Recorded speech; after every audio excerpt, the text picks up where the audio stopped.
My name is Patrick Wall, and I'm a Professor of Public Health in University College Dublin. And today I'm talking to the conference about the fantastic opportunities for the sector. Those of you who think you're pig farmers or involved in pig genetics or involved in pig health, the end game is feeding humans. So it's a human health business. I said doctors and nurses, they're called the health professionals, but they're not the health professionals. They're the sickness professionals. Keeping the people healthy is the job of those in the agri-food sector. What the pork farmers in Britain do with freedom pigs and all that, and the welfare standards that they have, they're an order of magnitude greater than most other countries. They can outcompete anyone. So they haven't been spoon-fed by checks in the post from Brussels, so most of them are match fit. So my take-home message was, you have a lot to be positive about, and you're in the human health business. Good morning, ladies and gentlemen. Firstly, I'd like to thank the organisers for inviting me, and it's great to see such a good turnout. Firstly, it's a positive time. I'm a medical doctor, and I can guarantee you that no matter what happens, people have to eat. There's no future if you stop eating. So the agri-food business is a good business to be in. Other businesses might be threatened, but people are going to have to eat. We've heard a lot about Brexit, and a lot of people worry about Brexit, so I'm not going to talk too much about it. But I think the pork industry should be okay in the sense that there's a lot of things that you do in the UK that can't be replicated outside. I mean, the freedom food system that you have in the outdoor pigs, I mean, we couldn't do that in Ireland. The little pigs get lost in the muck, And so, British consumers are very pro-British, and so, there'll be issues with labour for the processors, and sows going to Germany and all that sort of thing, but I think actually there's more positives than negatives, Oh no, just on this one, I'll just tell you a story about Brexit. This Irish fella's walking down the street and he meets Jesus Christ coming the other direction. And he says, you are who I think you are? He says, that's me. He says, you're the man that works the miracles, is that right? He says, yeah, I'll work a miracle for you because it's in honour of meeting you. Any wish you want. So he says, I'm very worried about Brexit, he said. And Ireland and England, we have a lot of trade relationships. Do you think you could build a bridge from Dublin across to the UK? If you built a bridge over the Irish Sea, then we'd be united for good and forever. Jesus looked at him and said, would you get real, he says. A bridge over the Irish Sea? God Almighty couldn't do that. Look, give me a more realistic wish. So the Irish fella says, I'd love to know what's going on in my wife's head when she's giving me a bollocking every morning. And Jesus looked at him and said, how many lanes do you want in that bridge?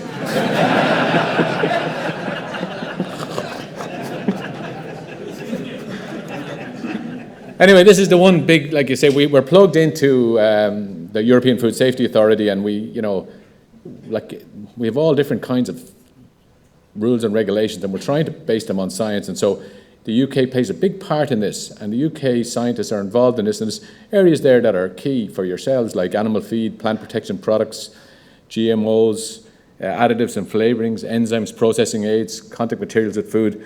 And so we're just, the UK mightn't be able to just replicate this, and they have a lot of input into this, and this forms the basis of regulation, so we'll have to find some way around that.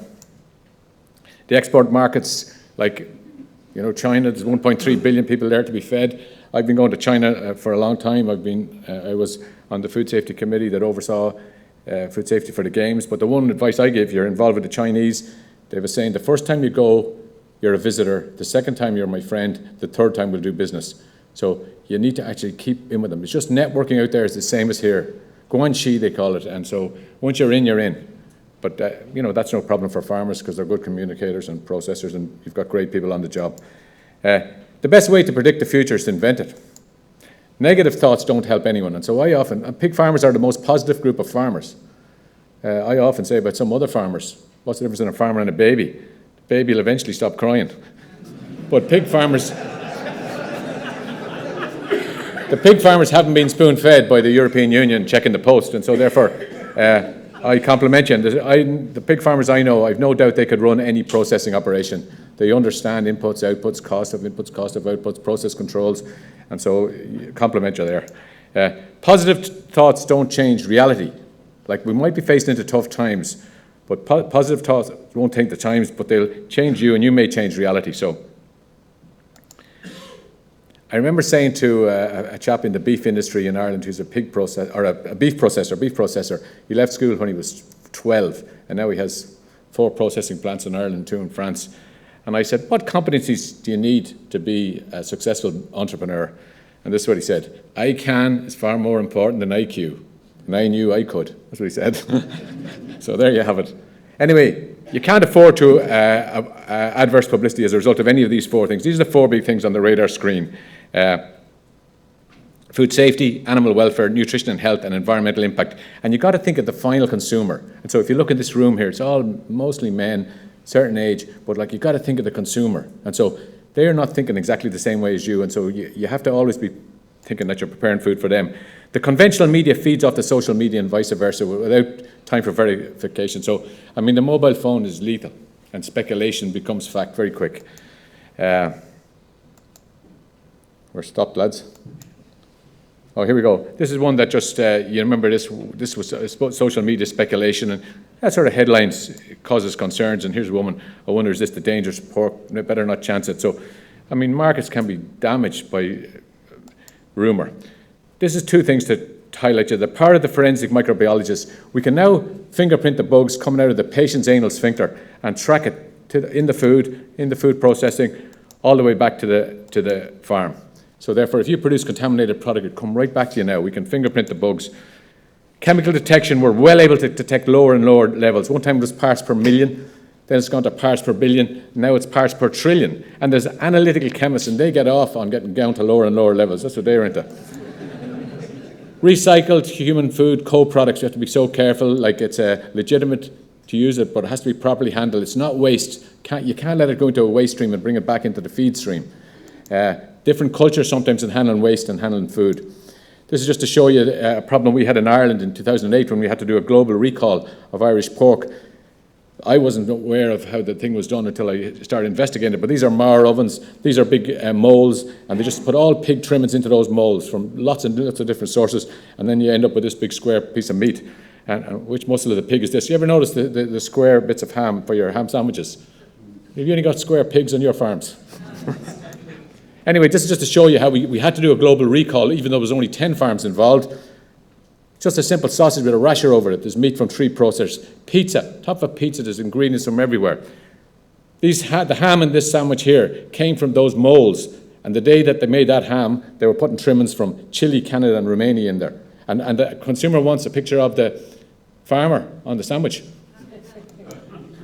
Pig fat was collected in Belgium. They were collecting pig fat from 7 EU member states, including the UK. You were fully in then. And when they were finished with this, a composite pig fat, they were sending it to, most of it was going to Germany and to Italy for confectionery and pizza and sausages, etc. But some of it was coming back for turkey roll to make it a bit more moist, you know. So if you're a Muslim or a Jew and you'd like that turkey, you're getting a bit of pig meat as well. But just to show you how difficult it is to get traceability.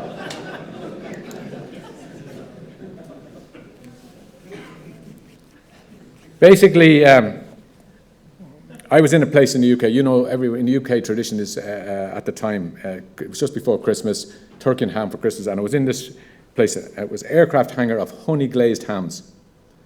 And the guy running the place, Norman, says to me, he said, Pat, he says, are any of those hams from the arses of any of the pigs from those 10 farms in Ireland? I says, I don't know, you must know where you got them from. He says, we buy the muscle separately.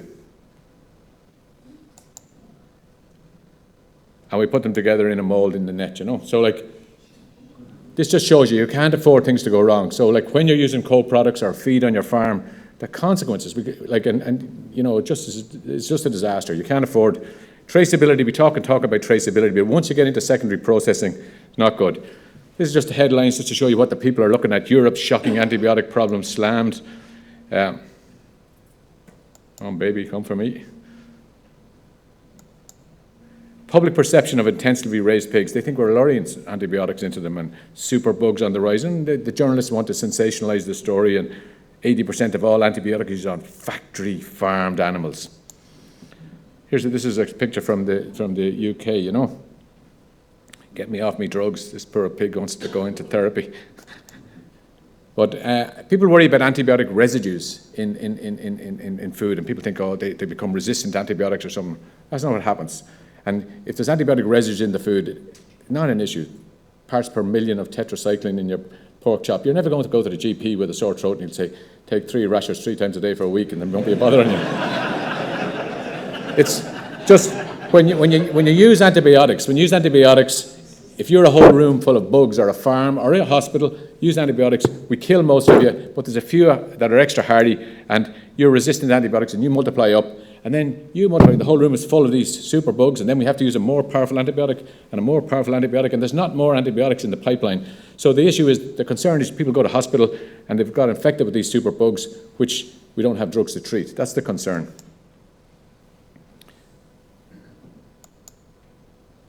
The global food service and retail giants in the US are responding to consumer concerns, and they're pledging to go antibiotic free. And what's after happening in the US is their marketing people have got ahead of their technical people, and they're promising stuff that they can't deliver. They've promised to go antibiotic free. Well, like, all meat is antibiotic free. It's illegal to have residues. This means never, ever, ever giving an antibiotic to a poultry, whatever. So Chick-fil-A, they've said they're producing antibiotic free chicken. Subway, there are no antibiotics in chicken by the end of 2016. They've already failed. They're going to take it out of turkeys in 2 to 3 years and beef and pork by 2025, so after 2022. So the marketing people have done this, and now the technical people are in a dilemma.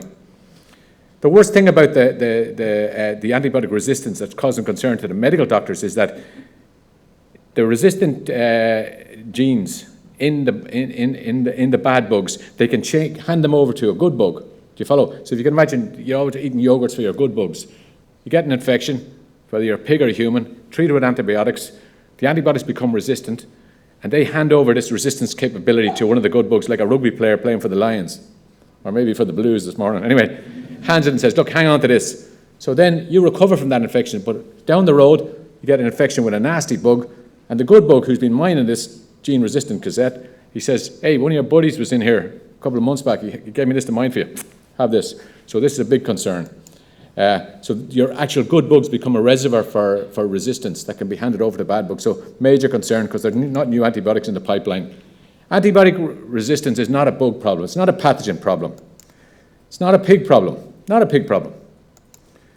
None of your piglets ever said, I demand an antibiotic, or I'm walking off this farm this morning.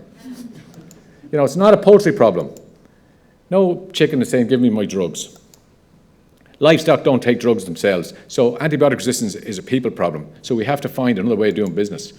How are we going to use less antibiotics? That's the big question that all of you have to address. It's a simple answer. Think of it for a second. How are we going to use less antibiotics? The answer is have less disease. Simple.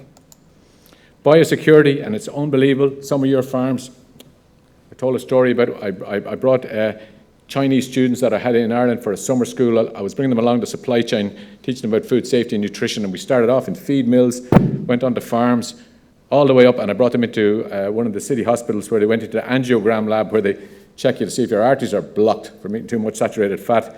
And at the end of the course, one of the Chinese students said, how come we had to shower going into the pig farm and we walked straight into the hospital in our outdoor clothes?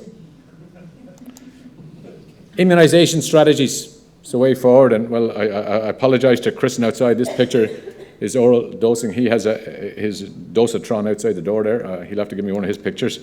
These pigs are watching a video of how to use this needleless vaccination. Brilliant. It's a brilliant system. Brilliant system. It was designed for people for the flu vac for people. It's a brilliant system. Pen-site test is what we need, because we're going to need antibiotics, but you need to have the results immediately so you can give an accurate, timely diagnosis, and you give the right drug, the right dose, the right time. That's what you need. These are the pictures we're talking about, comparing the UK with other member states. This is the way it is in other countries. So the British consumer is very concerned about welfare, and so therefore that's why you have the jump on everybody already. There's nobody can compare to you. You have to be very careful of. I took this picture out of a pig magazine, and it was about an article on healthy weaners. But like a pig farmer looking at that might say they're healthy weaners, but like a consumer looking at it said, oh my God, little pigs are all in prison, And so the mobile phone is lethal. And so be careful with your workers with the mobile phone, because where you have live pigs, you'll always have dead pigs. And any day you could take a picture on one of your farms that if you put it in the wrong place, in the wrong context, wouldn't be the job, you know. Suboptimal welfare, we're dealing with increased consumer concern, but stressed pigs are more susceptible to disease. It's interesting, the McDonald's 360 VR campaign. I'd encourage any of you who haven't seen it, go and put one of these on you. And it takes the consumer on a tour of a farm. It's fantastic. Put it on you out there. It really is. Any farm you like, you can look at. And these are the sort of things. You know, there's a big disconnect between the urban consumer and modern agriculture. And we've got to make a bridge there. We've got to make a bridge. Things that you take for granted, consumers are strange. Optimum Nutrition, and there's plenty of stands out there like feed additives, digestive enhancers. We've got to find a way to get the pigs more healthy, and everything we have to do to keep them that they don't need antibiotics. Epigenetics is a new science. Genetics has moved on. Now it's called epigenetics. There's actually environmental and nutritional triggers that actually cause mutations. So Darwin used to think, and the conventional genetics said, what you look like, your phenotype is dictated by your genes. Not so. It's your genes that are expressed. So all of us have genes that are not switched on. So something will switch them on. So I might have the lung cancer gene. And for example, nicotine is the trigger to switch it on. If I don't smoke, it'll never get switched on. And if I don't have the lung cancer gene, it's like people say, I don't believe that smoking and lung cancer. My Uncle Johnny, he smoked 90 Woodbine a day. He never even got a cough. Uncle Johnny didn't have the gene to be switched on. You know, so a lot of us have deleterious genes in our body, cancer genes or disease genes switched off. And we'll encounter things that will switch them on. So I'll give you an example about how the impact of nutrition on this gene expression. If you just imagine that a beehive is a womb for baby bees. So the larva bees, when they go in there into those little holes, they're all identical. But if they're fed on royal jelly for the first 3 days, or if they're fed on honey for the first 3 days, they'll grow into a different animal. So like a queen bee gets fed royal jelly, but she's genetically the same as the worker. So the whole idea of nutrition in the pregnant animal is like in the bees, you know what I mean? So now they're actually looking at human nutrition, animal nutrition, poultry nutrition. This is feeding the egg, injecting nutrients into the eggs. But anyway, you can see there, that's different genes were switched on by the nutrients that the bee got in effectively in the hive, which is the womb.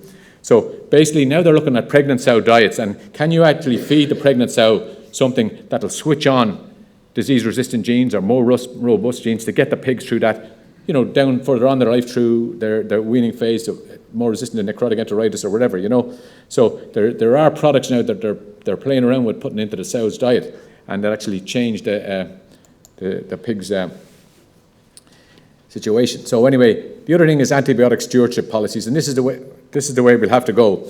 Basically, we're not going to be able to go antibiotic never. But basically, we have to be able to demonstrate how much antibiotics we're using and that we're using less antibiotics this year than last year and show the trend, antibiotics per kilo. And so basically, that just is responsible use of antibiotics. So every processor will actually push it back to their suppliers, say, look, we want you to demonstrate to us how much antibiotics and that you're actually getting further down and down and down. And that's the way we have to go forward, you know. Now, people are obsessed with antibiotic-resistant germs, but my point is controlling antibiotic-resistant germs is just part of your whole biosecurity to control all germs, to control diseases that affect pigs and other diseases that affect people, and like trade-disrupting diseases, etc., etc., etc. So it's no good saying, here's my granny's epitaph. Thank God it was a sensitive bug. What killed her? I'd like no salmonella in the pigs, salmonella-free, rather than say, antibiotic resistant. So like any strategy you have to make the pigs healthy will control all bugs. So basically the control of antibiotic resistant pathogens is part of your overall biosecurity and herd health program. Now if I said to anyone in this room, what's your most valuable asset? What would you say? Your farm, your shares, your stocks? Like your most valuable asset is your health. And you don't get excited about your health until you start losing it.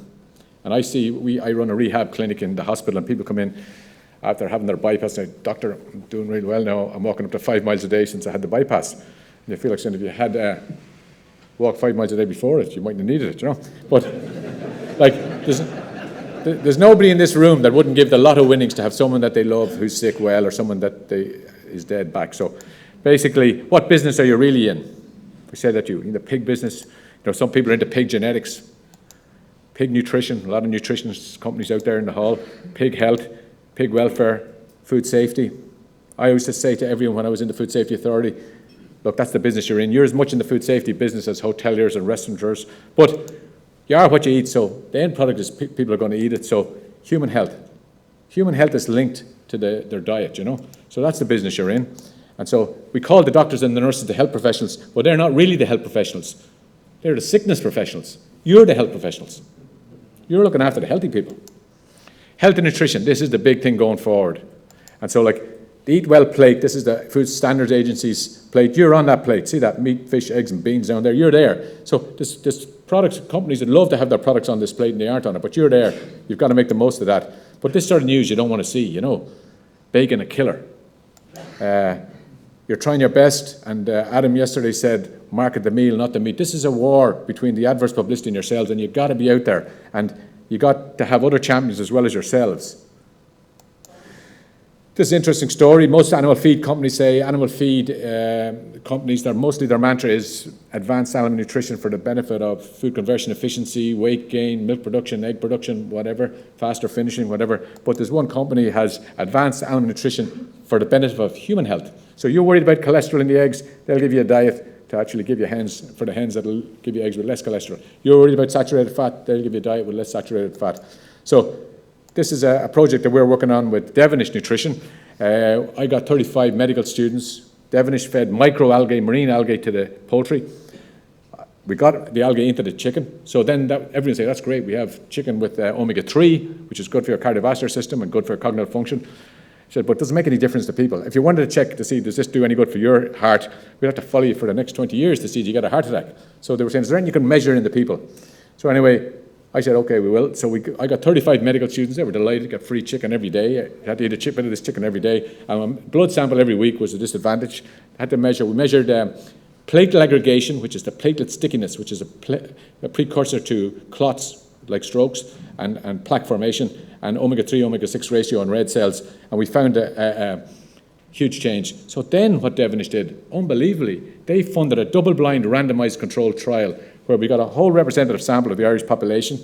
We fed some of them, they all got chicken free. Some of them were getting the chicken with the omega-3 in it. Some of them were getting it with no omega-3. We measured the platelet aggregation, omega-3, omega-6 ratio, but we gave them cognitive function tests. And the results are outstanding. Unbelievable results now. So if you can do this with chicken, why couldn't you do it with pigs? Life stage nutrition, you know all about that. And this little pig is going to live for 150 days. There'll be 9 different diets for him. Weaner, rations, creep, feed, grower, rations, finisher. But for humans, you know, we don't have life stage nutrition, but they're only talking about it now. Only talking about it now. So basically the only time you get what you want is when you're an infant, right? That's all the time. You either get breast milk or infant formula. After that, rapidly growing children, their diet is completely different from from a baby and completely different from ours. And developing children, like you know from your own kids that are running around mad, they have a completely different nutrient requirement. Teenagers, they're going through puberty, huge changes in their body. They need a completely different diet. And like getting kids to eat our products, like they like sausages and they like pizza. So we're halfway there.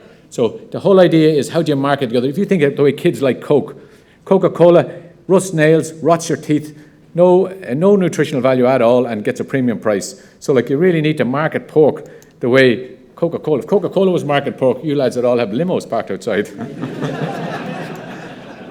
Different life stages require different nutrients. This is key. This is key. And so like you need to be thinking about it because you're experts. The strange things, you are all experts on life stage nutrition, but we need to transfer that into the human side now. Sedentary middle age, like you can eat like a ploughman if you're a ploughman. Once you stop being a ploughman, you have to cut back, push back from the table. Old age can be a great time if you're healthy. But this is a condition, so you learned 2 words from me today, epigenetics, and this one is sarcopenia. This is the loss of muscle mass when you get old, and you're getting frail, and you're getting smaller. That's why your grandparents get smaller to you. If you can hold on to the muscle mass, you'll actually slow down the aging process. So basically, once you get sarcopenia and lose your muscle mass, you start to fall and get frail, break your hip, start to age rapidly. Then you can't get out and about. Once you start going out and about, you get dementia. So, but it's not inevitable that you will lose muscle mass as you age. What the older people need is a bioavailable source of protein. Like T-bone steaks won't do it for them because they haven't got the digestive system to handle big T-bone steaks, and they haven't got the teeth to chew it. So, like, you all know about whey. Like, whey was the byproduct of cheese, great for weaner rations because of an anabolic effect on pigs. And now, like, the dairy industry is not a milk and butter and cheese industry. The dairy industry is an ingredients industry. And this protein and there's a huge industry now in protein for sports nutrition. But has the pork industry got a product to tap into this market for the sports sector? Never mind the elderly. Now, it's far easier to eat a meal than eat a dish. Like, it's not a question that they're going to take Arnie Schwarzenegger off the tubs and put a picture of your granny throwing her Zimmer frame over the hedge. But anyway, that's a picture of me with my shirt off. But imagine if you had products to slow down the aging process. You know, take on the cosmetics industry, the high-margin cosmetics industry. Now, hands up anybody here who wants to get old. Anybody want to get old? That's grand. You know, so it's a high-margin industry, like women buying cream. They're buying hope. I remember actually going to America, and I picked up the leaflet in the seat in front of me, and I was reading about some anti-wrinkle cream, and it said, big bold print, this cream will delay your cosmetic surgery by 10 years. So anyway, nutrition in the elderly is where it's at. Nutrition in the elderly is where it's at. And it won't be a big transition for the pig farmers to start talking about life stage nutrition because you're experts on it already. So basically, you've got to think about when you go into the supermarket, there's products for babies and then everything else is for everybody else. Whereas now we need to segment the market a little bit more. This is what they're saying. 60 is the new 30. Everything that you could do when you're 30, you can do when you're 60. And 90 is the new 60. If you actually look after and tackle the sarcopenia, don't get frail. So this is the second last slide, Alistair. And because I was talking last night to some of the shooting men, because you've got a lot of tillage and a lot of shoots, I just want to tell you about this. And this is all about being positive, right? If you're worried a bit about Brexit, don't be worried. People have to eat. Whatever's going to be is going to be. And these three lads used to go shooting every Saturday, and one of the lads was a complete pessimist. And the lads were saying, well, we're going to have to stop bringing him. He kept moaning and moaning and moaning. He says, the birds are flying too high, it's too wet, it's too far away, it's too windy. So anyway, one of the lads got a new dog. And on Thursday, he says, you know the way sometimes the dog is gun shy? He says, I'll take him out and fire a few shots over him to make sure he's not gun shy. He took the dog out and he fired a shot over him and shot a duck on a river. Jeez, the dog went straight onto the river. He ran along the top of the water, retrieved the duck and brought it back. And he said, Jesus, this is definitely going to cheer up that pessimist. I'll bring this dog with me on Saturday. Dog that can walk on water. So, and he arrived at the farm. The shoot was on. Took out all the gear out of the Land Rover, and then down to the lake. Bang! He pulled one gun, shot a duck, swung around. He got one with the second barrel. Just like that, the dog went straight out, crossed the water, retrieved the first duck, ran out of the lake, picked up the second one and came in. Second guy said, Jesus, Jimmy, says, that's some dog of yours. That's unbelievable. Not a word out of the pessimist. Not a word. All day long, your man, bang, bang, bang, bang. He shot duck after duck after duck. The dog was straight out, walked across the water, retrieved it. Pessimist never said a thing. And when they were loading everything into the Jeep at the end of the day, Jimmy said, I better say something. So he said, well, Mick, what did you think of my new dog? And he says, Jimmy, the poor bastard can't swim.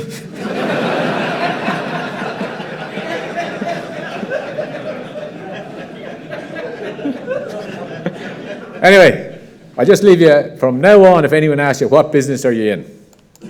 The final take-home message, you're in the human health business. Thank you.